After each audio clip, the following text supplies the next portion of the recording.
বিন্নি পিঠে। তো দেখতে থাকো।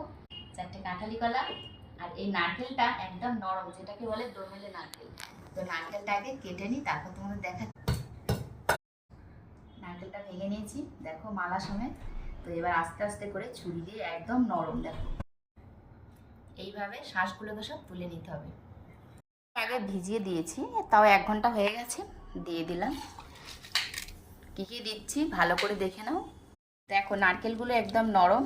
দেখো চালটার মধ্যে দিয়ে দিলাম, দুধটা দিলাম ঠিক পরিমাণ মতো, একদম চালের সাথে সিদ্ধ হয়ে ভাতের মতো।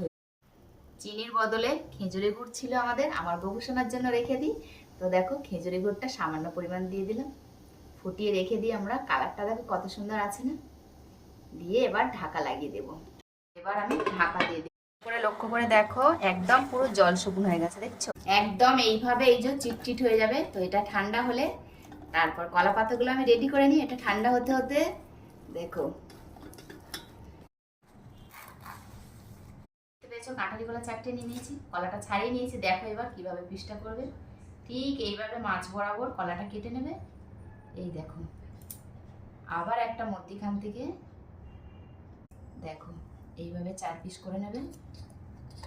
এভাবে একটা কলার পিস নিয়ে নিলাম, পাতার মধ্যে দিয়ে দিয়েছি। তো এবার এখান থেকে রাইসটা ঠান্ডা হয়ে গেছে, কিছুটা ঠান্ডা হয়েছে। দেখো একদম লম্বা করে এইভাবে দিয়ে দেবে। আবার বাংলার বিন্নি পিঠা, এ দেখছেন কেমন করে করছি।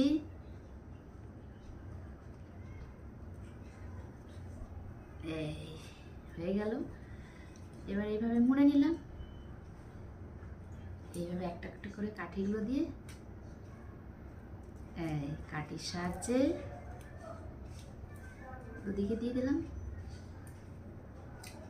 তারপর জল ফুটিয়ে ভাপাতে দিয়ে বসিয়ে দেবো। কিভাবে বসাবো দেখতে থাকবে।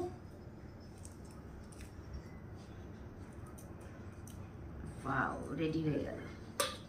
এখানে দেখো সব কিছু রেডি করে নিয়েছি। তারে জাল দিয়েছি, সবগুলো সাজিয়ে দিয়েছি। এবার ঢাকনাটা লাগিয়ে দিলাম।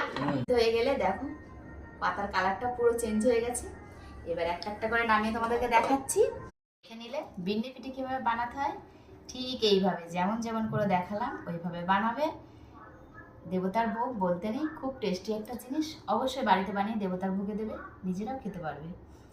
আমার গোপু সোনাদের জন্য তো ভোগ রেডি করতে হবে। দেখো এখানে তুলে নিলাম। গোপু